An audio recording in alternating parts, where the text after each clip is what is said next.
La mission économique et commerciale belge à Kinshasa, une excellente opportunité d'affaires pour les opérateurs.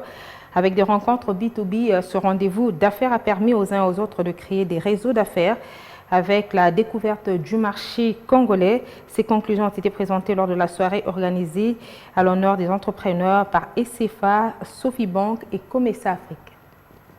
La Belgique et la République démocratique du Congo, deux nations qui ont en commun l'histoire depuis des lustres. Liées, de par leur parcours, ces deux nations se décident de concrétiser la volonté de coopération gagnant-gagnant. Cette nouvelle affiche a été présentée lors de la mission économique et commerciale belge en République démocratique du Congo.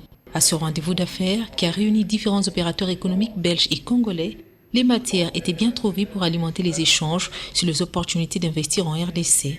Un contexte bien capitalisé par ECFA, Sofibank et Conex Africa lors d'une soirée d'échange et de partage d'expériences consécutives à la découverte du marché congolais. Nous sommes une compagnie d'assurance, nous avons profité de la libéralisation assez récente et donc ça nous permet de nous identifier auprès de ces opérateurs belges qui découvrent la RDC et qui peut-être un jour auront besoin de souscrire des polices d'assurance ici à Kinshasa.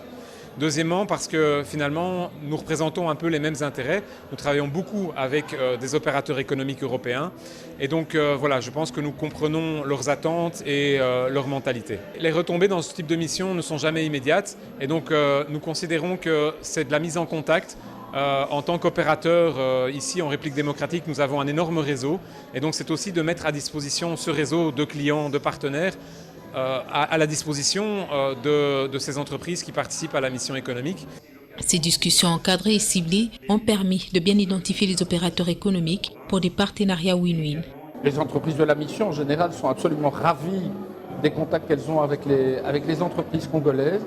Elles sont extrêmement curieuses en cette période post-Covid où elles sont obligées de se redéployer, de redécouvrir finalement ce pays qui est tellement proche aussi du nôtre.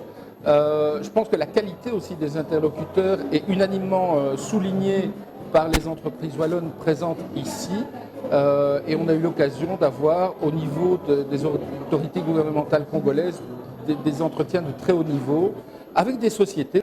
Cette rencontre B2B était très utile pour tous les opérateurs. Chacun en a vécu son expérience. Ça donne l'opportunité de comprendre comment les choses se passent parce que finalement c'est une culture qui est différente et c'est normal de ce qu'on peut avoir en Belgique, à Bruxelles. Et là, c'est une bonne occasion, dans un temps assez circonscrit, de rencontrer plusieurs entreprises et donc de déjà avoir une première expérience de business avec le Congo. Des échanges qui sont intéressants, qui bien sûr, je pense que le tout, c'est de comprendre si on a la volonté après de continuer à travailler et dans ce contexte-là, de revenir par la suite pour approfondir les relations et alors peut-être nouer des contrats et exécuter des missions ou vendre des produits pour ceux qui sont plutôt dans ce contexte-là. La mission économique et commerciale belge en République démocratique du Congo, une excellente opportunité de redynamiser les liens de coopération.